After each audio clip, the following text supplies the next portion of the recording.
Hello বন্ধুগণ, সালাম এবং আদাব নেবেন। আপনাদের সকলকে আমার চ্যানেলে স্বাগত জানাচ্ছি। আপনাদেরকে অনুরোধ করছি আমার এই চ্যানেলটি সাবস্ক্রাইব করবেন এবং আমার সাথে থাকবেন।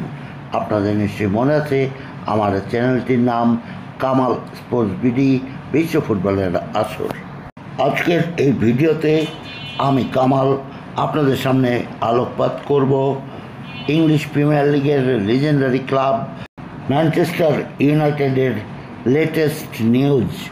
ইংলিশ প্রিমিয়ার লিগের এই লিজেন্ডারি ক্লাবটি ঠিক এই মুহূর্তে লিগে তারা অত্যন্ত ভালো করতে পারছে না, যেমনটি আশা করা যায়, এবং ঠিক এই মুহূর্তে লিগে তাদের পজিশন 14 নম্বরে তারা অবস্থান করছেন। আর এই নিয়ে ক্লাব কর্তৃপক্ষের মনোভাব চূড়ান্ত খারাপ। এই তো কদিন আগে গত রোববার পুনরায় ড্র করেছে ম্যানচেস্টার ইউনাইটেড অ্যাস্টন ভিলার সাথে গোলশূন্য। ওই ড্রয়ের পরে আর যেন ধৈর্য ধরে রাখতে পারছে না ম্যানচেস্টার ইউনাইটেড কর্তৃপক্ষ। ম্যানচেস্টার ইউনাইটেডের হল্যান্ডের কোচ এরিক টেন হ্যাগকে ছাঁটাই করার চূড়ান্ত সিদ্ধান্ত নিয়ে ফেলেছেন তারা। তার জায়গায় কাকে কোচ হিসাবে আনা হবে সেটাও শোনা যাচ্ছে ঠিক হয়ে গেছে। বেশ কয়েকজনের নাম শোনা গেলেও অবশেষে যা জানা গেল সেটি হলো ম্যানচেস্টার ইউনাইটেডের বোর্ডের পছন্দের 1 নম্বরে রয়েছে এই মুহূর্তে টমাস টুখেল জার্মান কোচ। আর জার্মান এই কোচ টমাস টুখেলকেই দেওয়া হচ্ছে ম্যানচেস্টার ইউনাইটেডের সুদিন ফেরাবার আশায় সেই গুরু দায়িত্ব। একটু ম্যানচেস্টার ইউনাইটেডের বর্তমান কোচ এরিক টেন হ্যাগ সম্বন্ধে আপনাদের জানিয়ে নেই। এরিক টেন হ্যাগ ম্যানচেস্টার ইউনাইটেডে যোগ দিয়েছেন তাও প্রায় 2.5 বছর পেরিয়ে গেল। এ সময়ের মধ্যে তিনি খেলোয়াড় কেনার পেছনে ব্যয় করেছেন 616.9 মিলিয়ন পাউন্ড।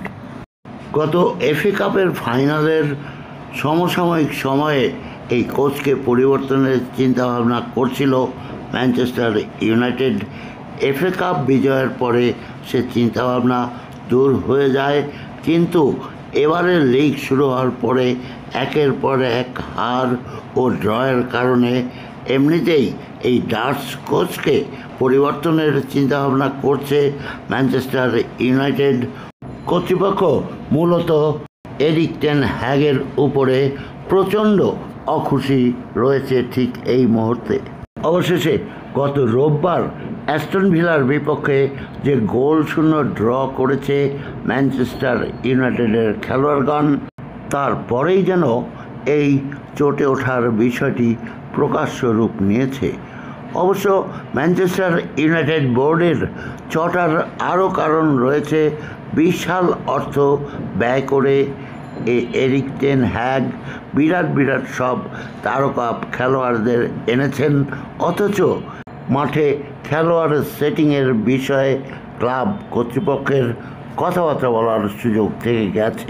অ্যাস্টন ভিলার বিপক্ষে যে 3 জনকে মার্কাস রাশফোর্ড, আলেহান্দ্রো গার্নাচো এবং কবি মাইনো, এই 3 জনকে দিয়ে আক্রমণ সাজিয়েছেন, তারা সবাই ম্যানচেস্টার ইউনাইটেড একাডেমি থেকেই উঠে আসা খেলোয়াড়।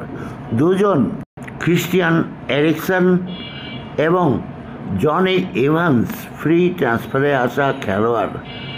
3 জন ব্রুনো ফার্নান্ডেজ, হ্যারি ম্যাগুয়ার এবং দিয়েগো দালত টেন হ্যাগ আসার আগে থেকেই যোগ দিয়েছেন। এদের দিয়ে যেভাবে দল সাজিয়েছেন এরিক টেন হ্যাগ, সেটি মোটেই পছন্দ নয় ম্যানচেস্টার ইউনাইটেড কর্তৃপক্ষ ভাবছে অন্যভাবে দলটি সাজালে হয়তোবা আরও একটি ড্র অথবা 3টে পয়েন্ট এভাবে খোয়া যেত না, এবং এতে করেই তারা নতুন অ্যাকশন নিতে চলেছে। বিদায় করে দিবেন এরিক টেন হ্যাগকে এবং নিয়ে আসবেন একসময় চেলসির কোচ ছিলেন জার্মান এই কোচ থমাস টুখেলকে। এখানেও সমস্যা রয়েছে। সমস্যা হলো এরিক টেন হ্যাগের সাথে ম্যানচেস্টার ইউনাইটেডের চুক্তি রয়েছে আগামী বছর অর্থাৎ 2025 সালের জুন মাস পর্যন্ত।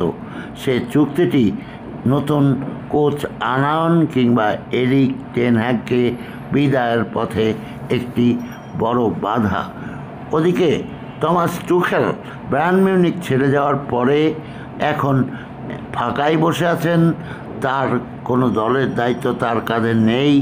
ম্যানচেস্টার ইউনাইটেডের প্রধান ইতিমধ্যেই জার্মান এই কোচের সাথে আলাপও সেরে ফেলেছেন বলে ইংলিশ মিডিয়ায় জানা যাচ্ছে। এখন টেন হ্যাগের সাথে চুক্তি শেষ হওয়ার আগেই টেন হ্যাগকে বিদায় করে দেওয়া, এই ক্লজ থেকে কীভাবে বেরিয়ে আসা যায় সেটি ম্যানচেস্টার ইউনাইটেডের প্রধান ভাবনার বিষয়। আমরাও অপেক্ষা করব, কেননা ইংলিশ প্রিমিয়ার লিগ সামনেই। এক সপ্তাহ পরে ফিফা উইন্ডো ক্লোজ হলেই তখন আবার শুরু হয়ে যাবে। তখনই দেখা যাবে আসলে কি ঘটছে। আমার দ্বিতীয় চ্যানেল কামালের বিবিধ সম্পর্কে আপনাদের একটু জানিয়ে রাখি। আজ প্রচারিত হয়েছে যখন পুলিশ ছিলাম 4th পার্ট, ধীরাজ ভট্টাচার্য মহাশয় লিখিত, যা প্রতি মঙ্গলবার যথারীতি সকাল 11টায় প্রচারিত হয়। আপনারা শুনে নিতে পারেন। এবং ইতিমধ্যেই মেম সাহেব শেষ হয়ে গিয়েছে। কামালের বিবিধ চ্যানেলে আগামী শুক্রবার অর্থাৎ 11 তারিখ থেকে প্রচারিত হবে সমরেশ মজুমদার লিখিত স্বপ্নেই এমন হয় উপন্যাসটি। আগামী শুক্রবার থেকে শুরু হবে আমার কামালের বিবিধ। আপনারা সাবস্ক্রাইব করবেন, গল্প শুনবেন এবং কামাল স্পোর্টস বিডির বিশ্ব ফুটবলের আসর এইখানে আপনাদের সমর্থন আশা করছি। আমার চ্যানেল দুটি সাবস্ক্রাইব করবেন, আমার সাথে থাকবেন। এতক্ষণ সাথে রইলেন, সে কারণে আপনাদের অনেক ধন্যবাদ জানাচ্ছি।